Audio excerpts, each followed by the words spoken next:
વિદ્યાર્થી મિત્રો, આજે આપણે ગાલા પેપર 4ના વિભાગ બીનો અભ્યાસ કરીશું.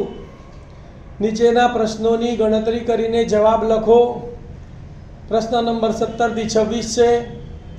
પ્રત્યેકના 2 ગુણ અને ટોટલ 20 માર્કનો સેક્શન બી છે. દાખલા નંબર 17, દ્વિઘાત બહુપદી 4x² - 3x - 1 ના શૂન્યો શોધો તથા તેના શૂન્યો અને સહગુણકો વચ્ચેનો સંબંધ ચકાસો. ધ્યાન આપજો, આવો એક દાખલો પૂછાય છે એટલે આ દાખલો તમારે ખૂબ તૈયાર કરી લેવાનો છે. ધ્યાન આપો બોર્ડ ઉપર.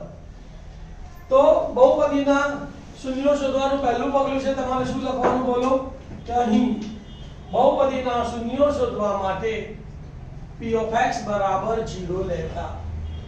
આ જે p of x એટલે આ સમીકરણ, તો p of x ની જગ્યાએ શું લખવાનું? 4x² - 3x - 1. તો માટે શું થશે? 4x² - 3x - 1 બરાબર 0. આ દ્વિઘાત સમીકરણ આપણે ભણી ગયું. આપણને દ્વિઘાત સમીકરણના અવયવો પાડતા આપણને આવડે છે. a બરાબર 4 છે અને c બરાબર 1 છે. તો 4 એકા 4, a અને c નો ગુણાકાર કર્યો. 4 ના એવા બે ભાગ પાડો કે સરવાળો બાદબાકી 3 આવે. તો 4 એકા 4, 4 માંથી 1 જાય તો 3 આવી ગયો. બાદબાકી કરવાથી 3 આયા ને. તો મોટી સંખ્યાને મધ્યમ પદની નિશાની, નાની સંખ્યાને વિરુદ્ધ નિશાની. મધ્યમ પદ માઈનસ છે તો 4 કેવા આવશે? માઈનસ, અને 1 કેવો આવશે? પ્લસ. હવે પહેલું પદ જોવાનું. પહેલું પદ કયું છે? 4x² એટલે કે 4x² છે. તો અહીંયા 4x લખવાના, અહીંયા પણ 4x લખવાના. કોઈ છેદ ઉડતો હોય તો ઉડાડવાનો. ઉડે છે 4 એકા 4 અને 4 એકા 4 એટલે અહીંયા આવશે 1x અને અહીંયા આવશે 1. તો પહેલો અવયવ શું આવ્યો? x - 1. અહીંયા કોઈ છેદ ઉડતો નથી તો બીજો અવયવ શું આવશે? 4x + 1. તો ડાયરેક્ટ અવયવ શું પડ્યા?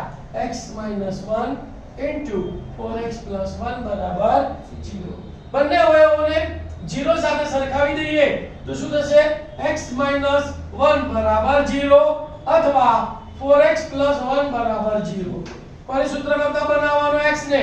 તો -1 સામે જાય તો પ્લસ, એટલે 0 + 1 એટલે 1. તો માટે x બરાબર 1.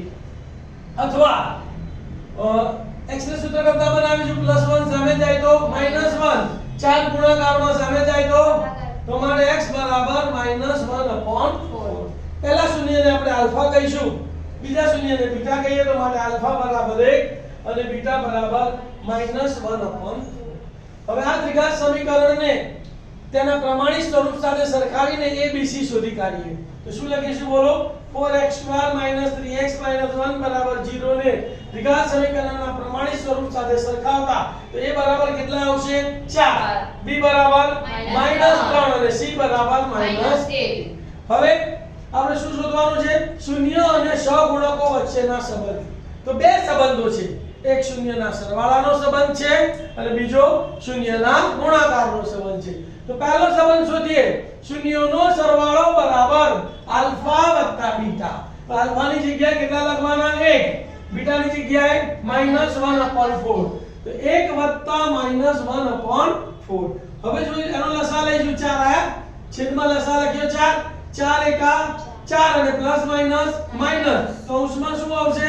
4 - 1 અને છેદમાં 4. 4 માંથી 1 જાય તો 3. તો જવાબ 3/4 આવ્યો. પણ હવે આપણું સૂત્ર આપણને ખબર છે કે -b/a. તો અહીંયા -b માટે આપણે કેટલા જોઈએ છે? -3 જોઈએ છે. તો શું કરવાનું? બે માઈનસ આપી દેવાના.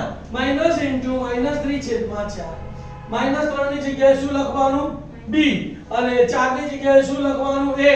તો બરાબર -b/a. જો આ સ્ટેપ ના ખબર પડે તો સીધું જ અહીંયા સૂત્ર લખી નાખવાનું. -b/a બરાબર -x નો સહગુણક છેદમાં x² નો સહગુણક. નંબર 2, શૂન્યનો ગુણાકાર. આલ્ફા ગુણ્યા બીટા. તો આલ્ફાની જગ્યાએ 1 ગુણ્યા બીટાની જગ્યાએ -1/4. અંશનો ગુણાકાર અંશમાં, છેદનો ગુણાકાર છેદમાં.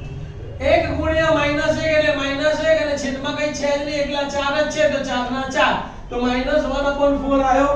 -1 એટલે c અને 4 એટલે a, તો બરાબર c/a. c એ શું છે?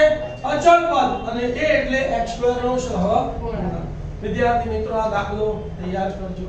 100% બોર્ડમાં પૂછાય છે ને પૂછાય છે.